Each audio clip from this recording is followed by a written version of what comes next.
Hi, my name is Sonia Leibowitz, and today is February 15th, 2020. And today I'm going to discuss the integumentary organ system, which is our outermost organ system and is our largest as well.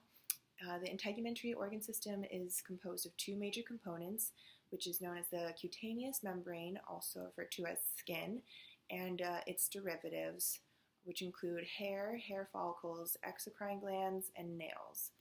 So the cutaneous membrane, which is also known as the skin, is composed of the epidermis and the dermis. So the epidermis, which is superficial to the dermis, consists of a stratified squamous epithelium and contains four major cell types, which are the keratinocytes, which are the most numerous cell type in this layer, and the melanocytes, which produce pigment, and Merkel cells, which help with sensory reception, and Langerhans cells, which help promote immune system responses.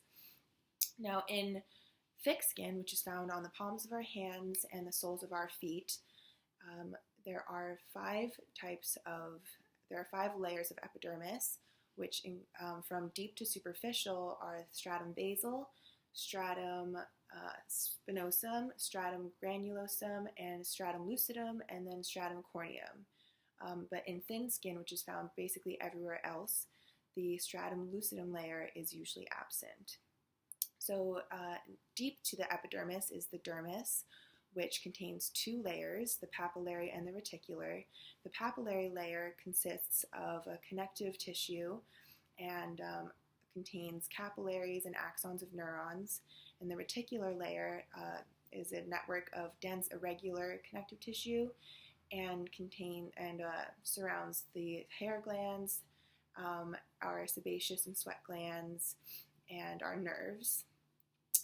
So deep to the dermis is the hypodermis, which, although it's not typically considered part of the integument, it is still very important because it connects the dermis to the underlying tissue, such as the skeletal and muscle tissue, which provides stability. The second major component of the integument, which is the derivatives of the skin, are the hair, our exocrine glands, and our nails. So our hair is important because it provides insulation, keeping out the heat in our heads, as well as protection from UV rays, which damage our skin, and prevents entry of pathogens into the dermis. And sebaceous glands produce an oily, waxy substance that form around our hair shafts as well as the epidermis. The sweat glands, which can be further broken down into apocrine and ecrine glands. So apocrine glands are what produces the odorous sweat that we use deodorant to mask, and the ecrine glands, which are much more common than the apocrine glands, actually produce a more watery substance that contains like electrolytes, metabolites, and wastes. And this ecrine glands are important because they help promote thermoregulation of the body, because sweat can cool down our body when we're overheating, as well as it can secrete any harmful chemicals that we have in our bodies, which is important.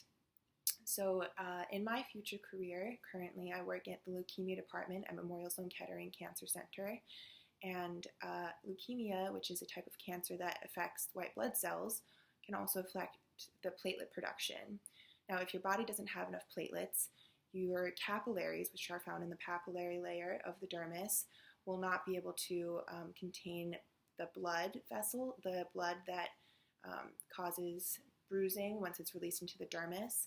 So this is an immediate effect that you can see from the skin, because if you have an increase in bruising from even subtle touches, it can indicate a reduction in your platelet production. So in my future career, if I become a PA in cancer, I hope to be able to study the skin, which it can give very important information about a person's overall health and well-being. Thank you.